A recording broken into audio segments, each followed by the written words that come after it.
My name is Cassandra Wilson, but most people just call me Cassie. I am 34 years old, and on an ordinary Tuesday afternoon, my entire life changed. I had just finished a long day at the marketing firm where I worked as an accountant 60 hours a week, for barely enough to cover rent, groceries, and the constant weight of student loans.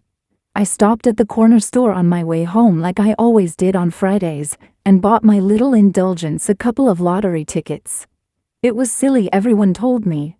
My father called it a tax on people who couldn't do math. My brother joked that I should just hand him the money instead, and my mother rolled her eyes every time.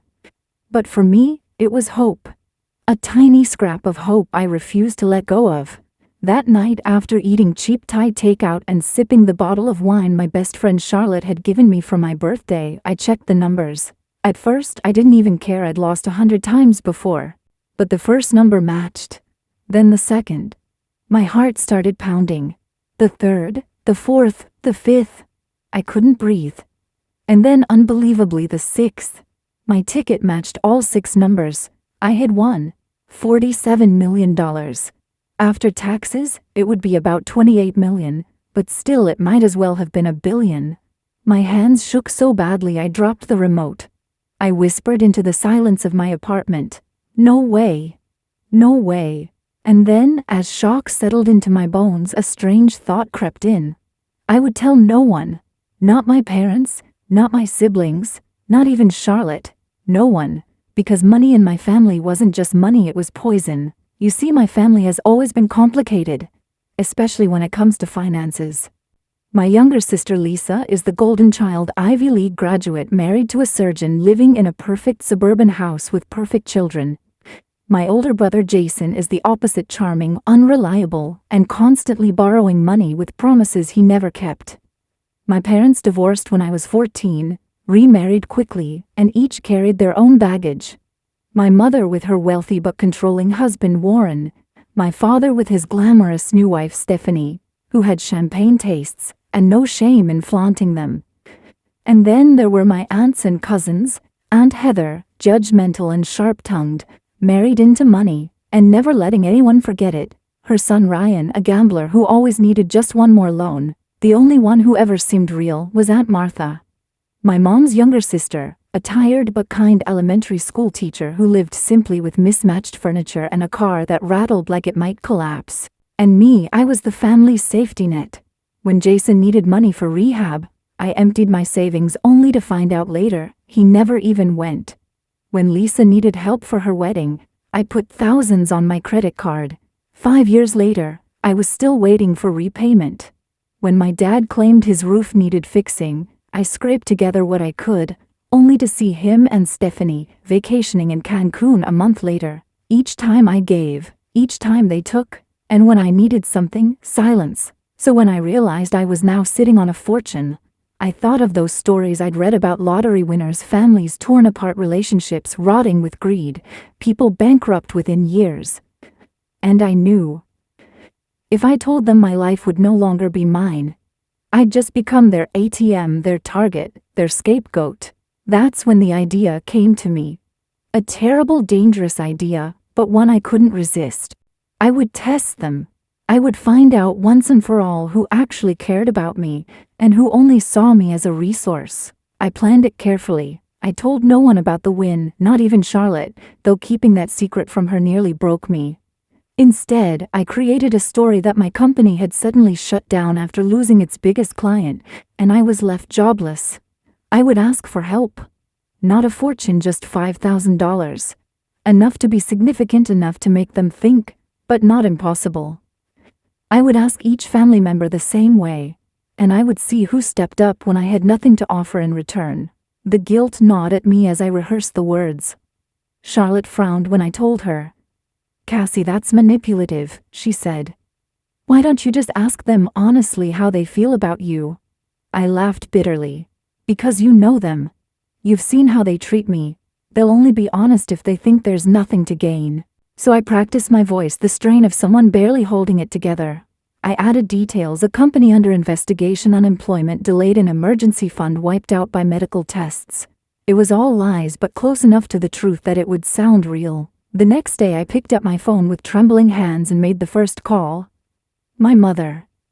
Diane had always claimed to be nurturing, but I knew Warren's shadow loomed over every decision she made. If anyone was going to prove me wrong, I hoped it would be her. As the phone rang, my chest tightened. This was it. The beginning of a test that could either reveal love or confirm my darkest suspicions. My mother's voice came through the line, syrupy sweet at first, as though she had been waiting to hear from me. "Cassie, darling. How are you?" "It's been weeks." I swallowed hard, my rehearsed story trembling on the edge of my lips. "Mom? I'm not great. The company shut down. Just like that. I've been applying everywhere, but nothing's coming through. I hate to ask this, but I need help. $5,000 would cover rent and keep me afloat until something comes through." Silence. I could hear the faint clinking of dishes in the background.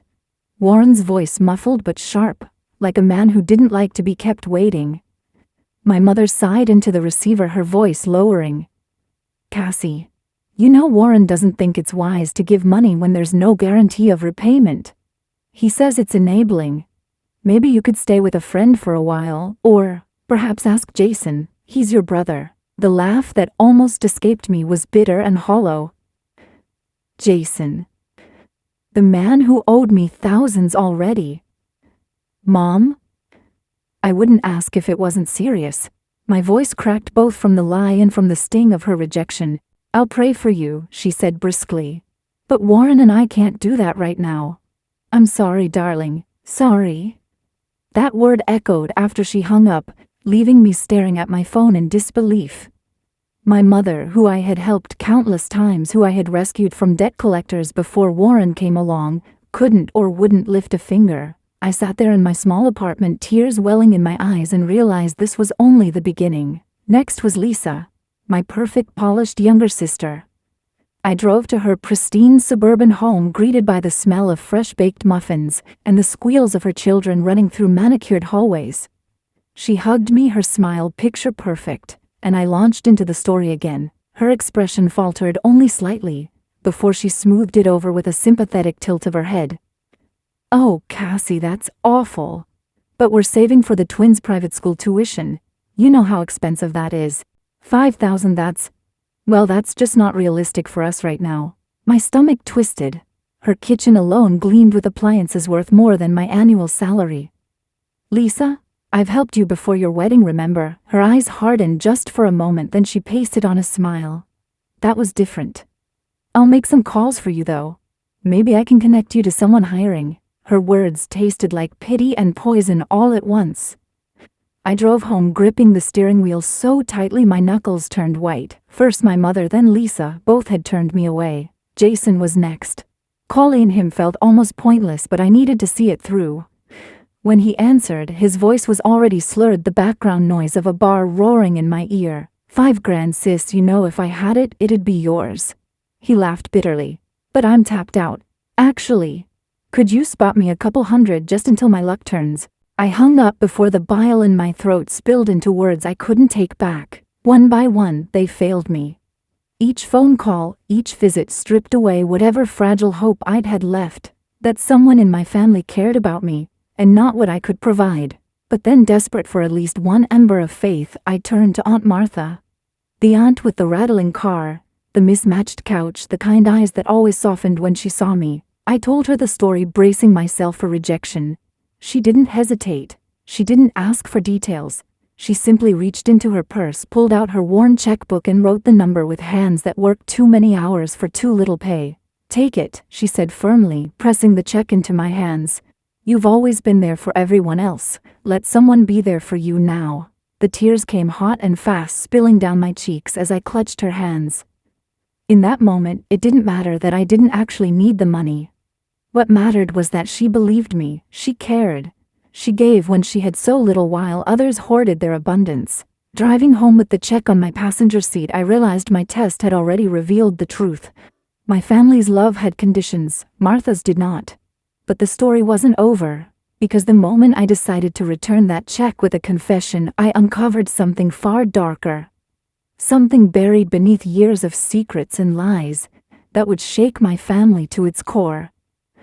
I stared at Aunt Martha's check for hours that night. The ink still wet, her shaky handwriting spelling out $5,000 like it was carved into stone. The weight of it pressed on me not because of its financial value, but because of what it meant. She had so little, and yet she gave without hesitation. That kind of love. It felt almost foreign compared to the cold calculations of the rest of my family. I decided I couldn't let her sacrifice stand. I would give it back and tell her the truth, that I didn't need it, that I had been testing everyone. But the thought of looking into her kind eyes and admitting the manipulation made my stomach churn. Still, she deserved the truth more than anyone. The next day, I drove her to her small house on the edge of town. The paint peeled, the porch sagged, but it was warm inside, cluttered with knickknacks and children's drawings from her students. She set a cup of tea in front of me before I could even begin my speech. "Martha," I started, my voice trembling. "I need to tell you something. I wasn't honest with you. She held up her hand gently, her eyes steady on mine. "Cassie, I know." My breath caught. "You know," she nodded. "I may not be rich, but I'm not blind. The way you told me the details, it didn't add up. But I also know you. And I know you wouldn't be asking if you didn't need something, even if it wasn't money." Tears pricked my eyes. "Then why? Why did you still give it to me?" She smiled softly, a little sad. "Because sometimes people need proof that they matter. I wanted you to know someone would say yes." Her words cracked something open in me. All the hurt of my mother's rejection, Lisa's excuses, Jason's selfishness, it all poured out in sobs. Martha wrapped her arms around me, letting me weep against her shoulder. When I finally found my voice, I whispered, "I won the lottery. Millions. I didn't tell anyone because I wanted to see who really cared, and you were the only one." She didn't look shocked. She didn't ask for a dime.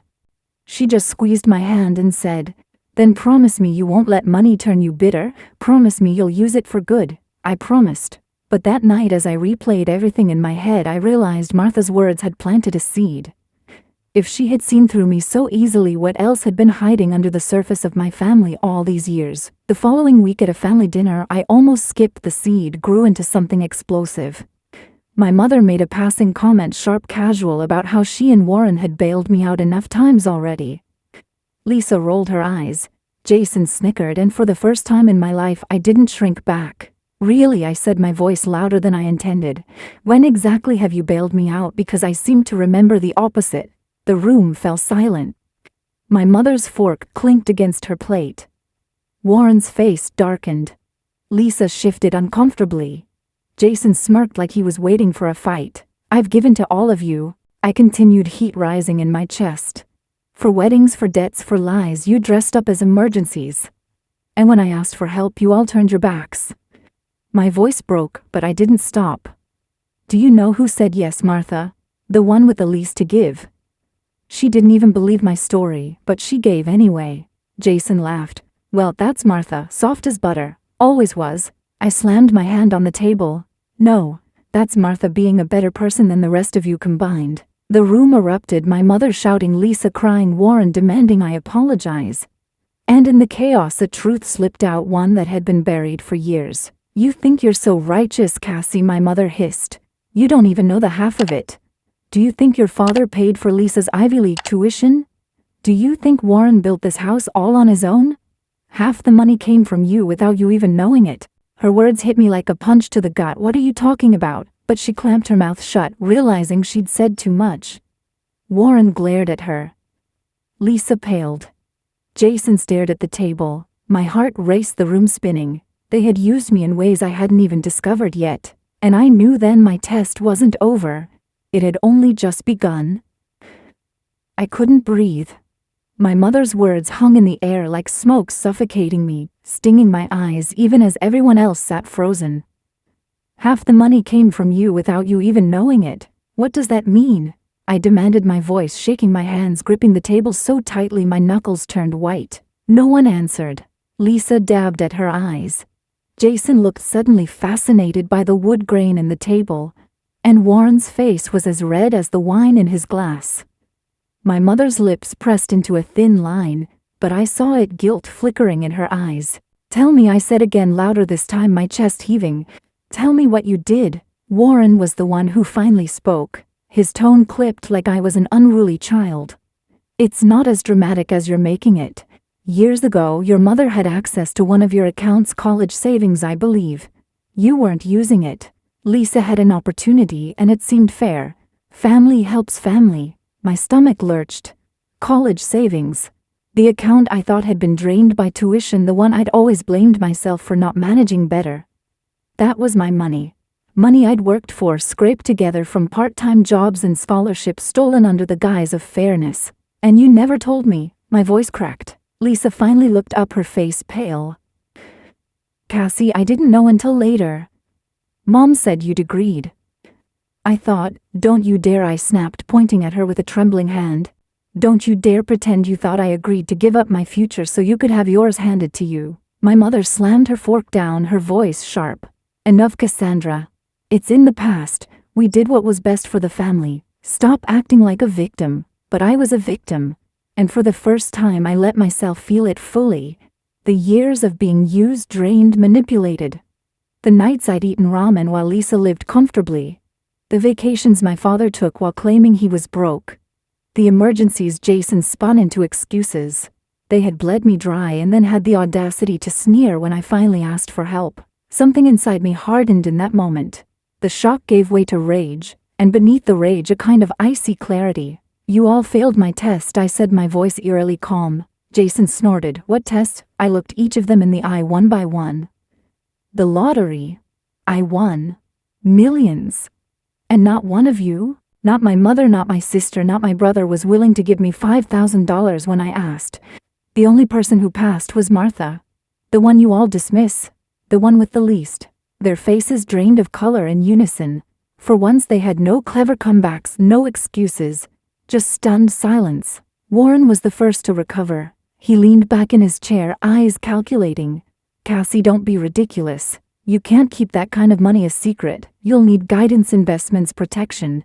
This is exactly why we did what we did years ago. You don't understand financial responsibility. I laughed, a sharp, bitter sound that made even Lisa flinch. No, Warren. What you did years ago was theft. And what I understand now is that none of you deserve a cent of my money, not 1 cent. Jason tried to play it off with a grin. Come on, sis, you know I was joking before. If anyone deserves a little cut, it's family. Family. The word felt poisonous on my tongue. You only remember that word when it benefits you. The room exploded again. Voices raised, accusations hurled, years of resentment spilling out like a dam breaking. But I was done listening. I stood my chair screeching against the hardwood floor. I'm finished, I said, my voice cutting through the chaos. You'll never use me again. Not my money, not my kindness, not my love. It's over. I walked out, leaving them shouting in the dining room, their perfect facade crumbling behind me. The night air hit my face, cool and sharp, and for the first time in years I felt free. But as I drove away, one thought burned hotter than the rest. This wasn't just about the lottery anymore. It was about the truth. And I wasn't done uncovering it, because deep down I knew my family was hiding more. Secrets darker than stolen savings. Lies that would make even this betrayal look small. I drove through the night with my heart hammering in my chest, headlights cutting through the darkness as if they could pierce the fog that had settled over my life. Betrayal upon betrayal had been peeled back like layers of rotting wallpaper, and I couldn't shake the feeling that beneath it all was something far worse. I ended up at Martha's. She opened the door in her slippers, eyes widening when she saw me trembling on her porch. Without a word, she pulled me inside and wrapped me in her arms. The smell of chamomile tea and laundry detergent clung to her sweater, grounding me. They admitted it, I whispered hoarsely as we sat at her kitchen table. They stole my savings. They've been lying to me for years. And the way Mom looked at me, it was like she didn't even see me as her daughter, just as a resource she could drain. Martha's lips pressed together in a tight line. She poured me tea, her hands steady even though mine shook. Cassie, she said softly. There's something you need to know. I didn't want to tell you unless you asked, but I can't stay quiet anymore. My stomach nodded. What is it? She hesitated, then leaned closer. Your father didn't leave you that college account just for tuition. It was supposed to be for you, for your future, no matter what.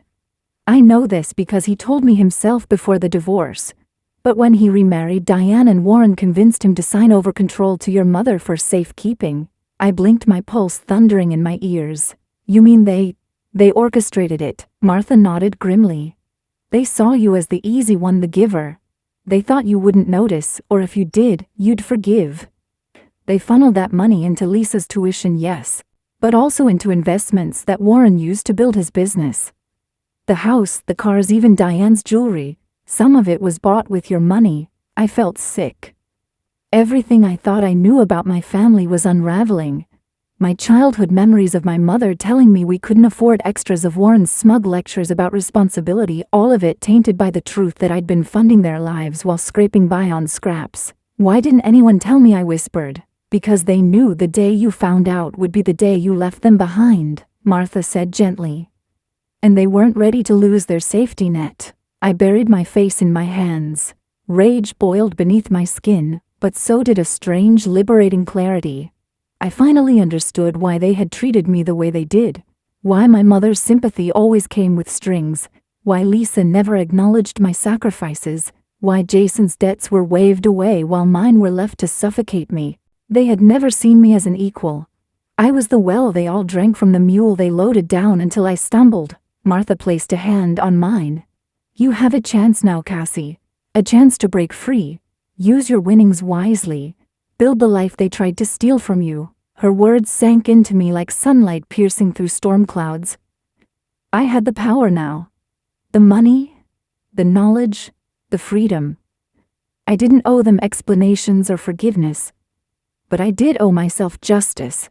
The next morning I sat at my small kitchen table staring at the lottery paperwork I still hadn't officially filed. My name, my address, the confirmation number that proved everything had changed. I thought about keeping the secret forever, living quietly, while they all tore each other apart with suspicion and greed. But another idea sparked, dangerous and intoxicating. What if I revealed it, but on my terms? What if I forced them to see me not as their scapegoat, but as the one holding the cards? The thought made me shiver, equal parts fear and exhilaration. And that's when my phone buzzed with a text from Lisa. We need to talk.